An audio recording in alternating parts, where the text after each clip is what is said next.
KTR మేడకు formula ఈ ఉచ్చు అంటే నేడో రేపో నోటీసులు అరెస్టు విచారణకు అప్పటికే గవర్నర్ ఓకే మంత్రి మండలిలో సుదీర్ఘ చర్చ పత్రాలు సిఎస్ ద్వారా ఏసీబీకి చట్ట ప్రకారమే ముందుకు 5 ఆర్డినెన్స్లకు ఆమోదం. అంటే ఈయన షాడో సీఎంగా చేసిండు కాబట్టి కేసీఆర్ 3 అక్షరాలు కేసీఆర్ లేకుంటే ఈయన వచ్చి ఈయన చేసిన అరాచకాలాన్ని బయట పెడితే ఈరోజు ఈ ఫార్ములా ఉచ్చు మొత్తం కేటీఆర్ మెడకు చుట్టుకుంటుంది. ఎందుకంటే ఈయన తండ్రి ఉన్న అహంకారంతో ఈయన చేసిన మామూలు విషయాలు కావు, మొత్తం గవర్నమెంట్ లీగల్గా గవర్నర్ దృష్టికి గవర్నర్ ఆమోదం పొందిన తర్వాత మండలి సుదీర్ఘ చర్చ పత్రాలు సిఎస్ ద్వారా ఏసీబీకి వెళ్ళడము చట్ట ప్రకారమే ముందుకు 5 ఆర్డినెన్స్లకి ఆమోదం చేసిండు. ఈయన ఏ పరిపాలనైనా ఏ శాఖలోనైనా అన్నిట్లల్లో కాళ్ళు చేతులు పెట్టేసి ఇష్టానుసారంగా తెలంగాణను దోసుకోవడం, భూములన్నీ రిజిస్ట్రేషన్లు చేసుకోవడం, ఓటర్లన్నీ కబ్జా చేసుకోవడము, తర్వాత కుటుంబ పరిపాలన ఎవరిది వాళ్ళు సంపాదించుకోవడము, 2014 నుంచి వీళ్ళు వచ్చిన రెడ్మెంట్ పరిపాలనలో చేరి మొత్తానికి ఈరోజు మాది తెలంగాణ అంత ఫీల్లో ఈరోజు వీళ్ళు ఓడిపోయినా అధికారం లేకున్నా తిరిగి మళ్ళా ప్రజల్లోకి రావాలని ప్లాన్ చేసుకొని ప్రతి విషయంలో కంప్లీట్గా అగనిస్ట్గా తిరిగి ఒక ప్రతిపక్షంగా ఎంతవరకు లిమిట్స్ క్రాస్ చేసినా వీళ్ళు తిరగడము చేయడము. తర్వాత ఈ విషయాలకు వచ్చేస్తే కంప్లీట్గా కేటీఆర్ మొత్తానికి నానా రకాలుగా రాష్ట్ర ప్రజల గురించి ఆలోచన చేయకుండా ఏ శాఖలోనైనా కంప్లీట్గా మనిషి మోసపూరితంగా ప్రజల సొమ్మును ఆలోచన చేయకుండా నాశనం పట్టించాడు అని తెలిసిపోయింది. మరి దీనికి వచ్చేసి మరి ఇది ఏం చేయాలి అనేది అర్థం కాకుండా రాష్ట్ర ప్రజలను ఎక్కడ తెలియజేయకుండా మరి మనిషి ఏం చేసుకుంటున్నాడు, ఈయన కథ ఏంది ఒక్కసారి మనం వెళ్ళి ప్రింట్ మీడియాలోకి వెళ్ళిన తర్వాత రాష్ట్ర ప్రజల గురించి ఈ విశ్లేషణ ఈ సారాంశం గురించి ఆలోచన చేద్దాం. ఎందుకంటే అందరికీ తెలుసు ఇది ఏం జరిగింది ఏం కథ అనేది. నేడో రేపు నోటీసులు అరెస్టు అవకాశము కేటీఆర్పై విచారణకు ఇప్పటికే గవర్నర్ అనుమతి మంత్రిమండలి భేటీలో సుదీర్ఘ చర్చ పత్రాలను సిఎస్ ద్వారా ఏసీబీకి పంపాలని నిర్ణయం పెట్టుబడి లెక్కలను ఏసీబీ తెలుస్తుంది. నా వాక్యాలు తుస్సు బాంబో ఏ బాంబో కూడా పొంగులేటి 5 ఆర్డినెన్స్లకు క్యాబినెట్ ఆమోదం. ఫార్ములా ఈ కార్ రేసు వ్యవహారము పూర్తి స్థాయిలో మాజీ మంత్రి కేటీఆర్ మెడకు చుట్టుకునుంది. ఈ అంశంలో చట్ట ప్రకారం ముందుకు వెళ్లాలని సర్కార్ నిర్ణయించింది.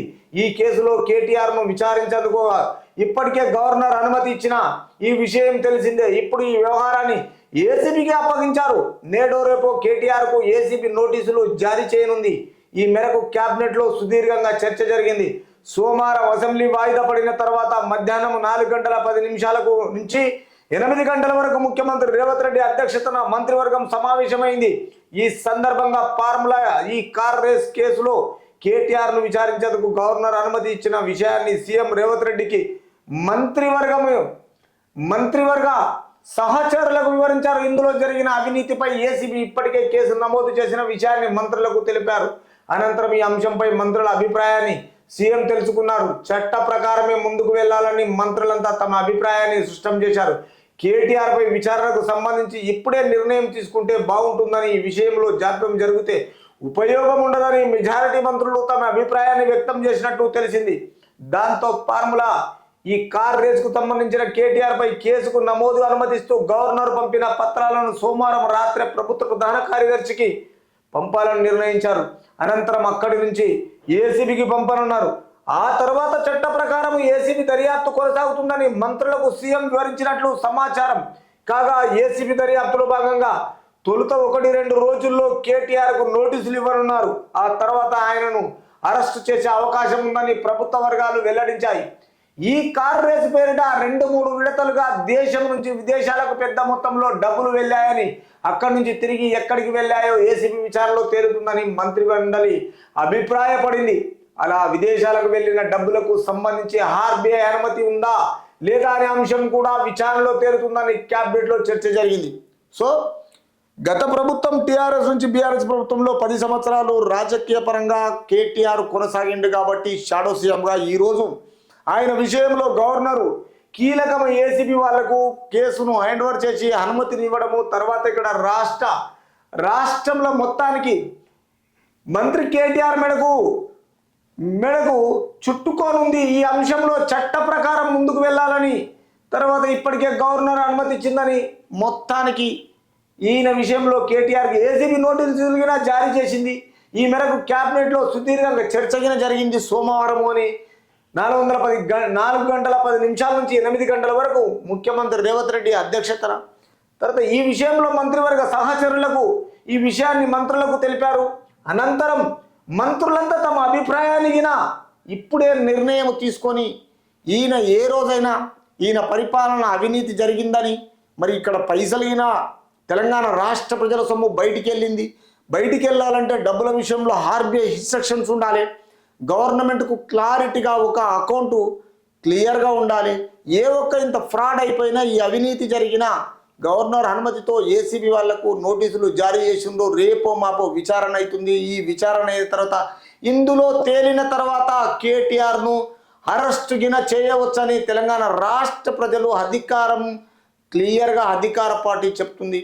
ఈ విషయానికి వచ్చేస్తే మంత్రులు తమ అభిప్రాయాన్ని వ్యక్తం చేసి కేటీఆర్పై కేసు నమోదు అనుమతిస్తూ గవర్నర్ పంపిన పత్రాలకు ఆ తర్వాత చట్ట ప్రకారం ఏసీబీ దర్యాప్తు కొనసాగుతుందని మంత్రులకు సీఎం విచారించినట్లుగా కాగా ఏసీబీ దర్యాప్తులో 1-2 రోజుల్లో కేటీఆర్కు నోటీసులు పంపమని ఆయనను అరెస్టు చేసే అవకాశం ఉందని ప్రభుత్వ వర్గాలు క్లియర్గా వెల్లడించాయి.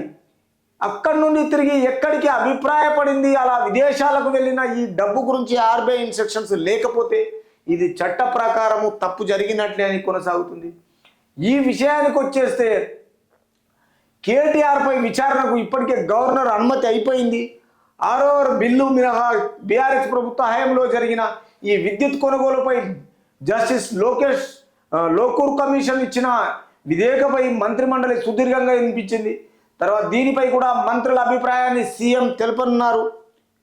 తర్వాత ఈ నివేదికను అసెంబ్లీ ప్రవేశపెట్టి చర్చించాలని నిర్ణయించినట్లు, తర్వాత ఇది బిల్లు ముసాయిదాను మంత్రిమండల ఆమోదం తెలపలేదని తెలుస్తుంది. మరో సమావేశం కావాలని భావించినట్లు సమాచారం. ఇక 5 ఆర్డినెన్స్లకు మంత్రిమండలం ఆమోదం తెలిపి పంచాయతీరాజ్ చట్ట సవరణకు గ్రీన్ సిగ్నల్ ఇచ్చింది. ఇప్పటిదాకా స్థానిక సంస్థల ఎన్నికల్లో పోటీ చేసే వారికి 2 పిల్లలు ఉండాలన్న నివేదనను మార్చి ఆ స్థానంలో 3 పిల్లలు ఉండేలా చట్టాన్ని మార్చారు. అంటే ఈ మేరకు బిల్లుకు క్యాబినెట్ ఆమోదం తెలిపింది. రైతు భరోసాతో పాటు రైతు కూలీలను ఇచ్చే 12,000 సాయం పైన చర్చించినట్టు తెలిసింది. ఈ చర్చనీయాంశాలు ఏంది, తెలంగాణ ప్రజలను ముంచడం ఏంది, వీళ్ళు కొత్త జీవోలు పెట్టుకోవడం ఏంది, అన్ని శాఖలలో వీళ్ళు ఆర్బీఐ ఇన్స్ట్రక్షన్ లేకుండా బయటికి డబ్బులు పంపడం ఏంది, తర్వాత ఇది ఈ స్థానంలో 3 పిల్లల గురించి చట్టంలో ఎందుకు అవసరం వచ్చింది, ఇవన్నీ వీళ్ళు మారిస్తే ఒకటి, వేరే వాళ్ళు మారవద్దు.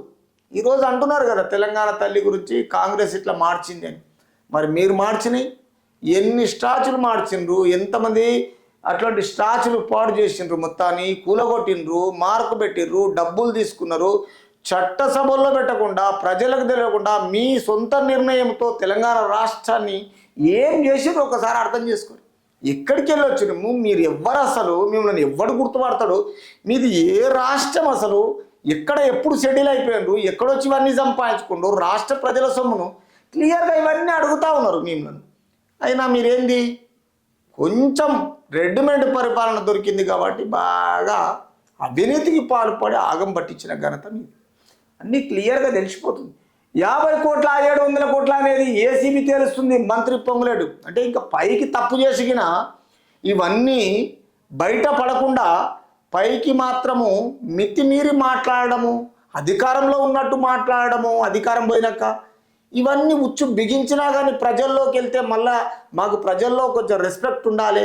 ఏదో ఒకటి కాలికి పెడితే మెడకు పెడితే కాలికి, ఈ వ్యవహారాల్లో భావభామడుగులు బ్రహ్మాండంగా తిరుగుకుంటా తెలంగాణ ప్రజల్ని ఏదో విధంగా మభ్యపెట్టి పార్టీని మళ్ళీ తీసుకురావాలనే ప్లాన్ చేస్తున్నారు. కానీ మరి అది కుదిరే వ్యవహారమా కాదా అది తెలంగాణ రాష్ట్ర ప్రజలకు తెలుసు. దీన్ని మొత్తానికి చూసుకుంటే ఇప్పటి వరకు వీళ్ళ పరిపాలనలో బీఆర్ఎస్లో అంతా టోటల్గా అవినీతి పరులని రాష్ట్ర ప్రజలు చెప్పే కాంగ్రెస్ని గెలిపించుకున్నారు. మరి ఈరోజు మొత్తానికి ఇంకా మళ్ళీ 50 కోట్ల అయ్యా 700 కోట్ల అనే విషయాలకు వస్తే ఎందుకు ఏం చేసినావో తెలియదా? పైకి జనాలను నమ్మిస్తున్నారు. అంటే మళ్ళీ నేను తగిన ఆడ యోగా చేస్తా, జైలుకు పోతే నేను గిన మళ్ళీ సీఎం కావచ్చు అంటే జైలుకు పోయిన వాళ్ళంతా సీఎం గారు. తప్పు చేసినోడే జైలుకి పోతాడు. చట్టం తన పని తను చేస్తుంది. ఏది రాసిందో కర్మ సిద్ధాంతంలో ఎవడు తప్పించలేడు. దాన్ని విధి, ఆ విధిని తప్పించేవాడు ఎవడు పుట్టలేదు. దీనికి అన్నిటికీ కాలమే సమయమే సమాధానం. కేటీఆర్ బాగా గుర్తుపెట్టుకోదు. నువ్వు అధికారం ఉంది, మీ నాన్నడు కదా ఎంత చెలరేగినవో తెలంగాణ రాష్ట్రానికి తెలుసు. ఈరోజు మళ్ళగిన అధికార పార్టీలో ఉన్న వాళ్ళను విమర్శించకు. నువ్వు చేసింది ఏం ప్రాబ్లం అయిపోయింది? ఎక్కడ తప్పు జరిగింది? అధికారం ఎందుకు కోల్పోయినావు? మూడోసారి ఎందుకు రాలేదు? రాష్ట్ర ప్రజల దగ్గరికి వెళ్ళు, రాష్ట్ర ప్రజలను రిక్వెస్ట్ చేయి. అక్కడ చుట్టుపక్కల రాష్ట్రమంతా గమనించి మళ్ళా పాదయాత్ర చేయి. కావాలనుకుంటే ప్రజల్లో ఏది పొడగొట్టుకున్నావు తెలుసుకున్న దాని మీద పరిశోధన చేయి. ఆ పరిశోధన ప్రకారము రాష్ట్రంలో మళ్ళీ రావడానికి నువ్వు సీఎం నీకు రాసి ఉంటే ఎవడు తప్పించలేడు. కానీ ఈరోజు మీరు చేసిందంతా అవినీతి అనేది తెలిసింది కాబట్టి కాంగ్రెస్ అధికారంలోకి వచ్చింది. క్లారిటీ ఇది ఈజీగా తెలిసిపోయింది. మీరు చేసిన ఏ రాష్ట్రంలో ఏమేమి చేసినారు, మీ నాన్న ఏమి, కేవలం మీకు ఏంటంటే రాష్ట్ర ప్రజల మీద ప్రేమ అనురాగాలు లేవు, అహంకార ధోరణి. దాంతో మూడోసారి రాకుండా మీరు చేసుకున్నది మీ కడుపు మీద మీరే కొట్టుకోరు, మీ మట్టి మీరే పోసుకున్నారు అంతే తప్ప ఇది ఎవడు ఏం చేయరు. ఎక్కడైనా అధికారంలో ఉండాలంటే మనమే కాదు, యూత్ను రానివ్వాలి, ప్రజలను రాలేయాలి, తెలివైనోడు ఉండాలా. రాష్ట్ర ప్రజలు బాగుపడాలంటే నానా రకాలుగా చేయండి. కుటుంబ పరిపాలన కాదది. అందరు ఉండాలని రూలా? వ్యాపారాలు లేవా? పోనీ ఏదైనా చేసుకోవడం రాదా? చిన్న పిల్లల పేరు మీద ల్యాండ్ చేయాలన్నా, అన్ని కబ్జాలు చేయాలన్నా, ఉన్న ఐఏఎస్ చదువుకున్న మన దగ్గర పెట్టుకోవాలన్నా, జీవోలని మనం పాస్ చేసుకోవాలన్నా, ఆలోచన చేయండి. చాలా ఉన్నాయి. ఎత్తిపోస్తే భూమిలో బోకులు తవ్వినట్టే ఉంటాయి, బొక్కలే కనిపిస్తే తప్ప ఏం మిగిలేదు. లాస్ట్కి వస్తే అది ప్రజలు ఏం చేస్తారో చూడండి, మీరే తెలుస్తే ఏదో ఒక టైంలో. రైట్.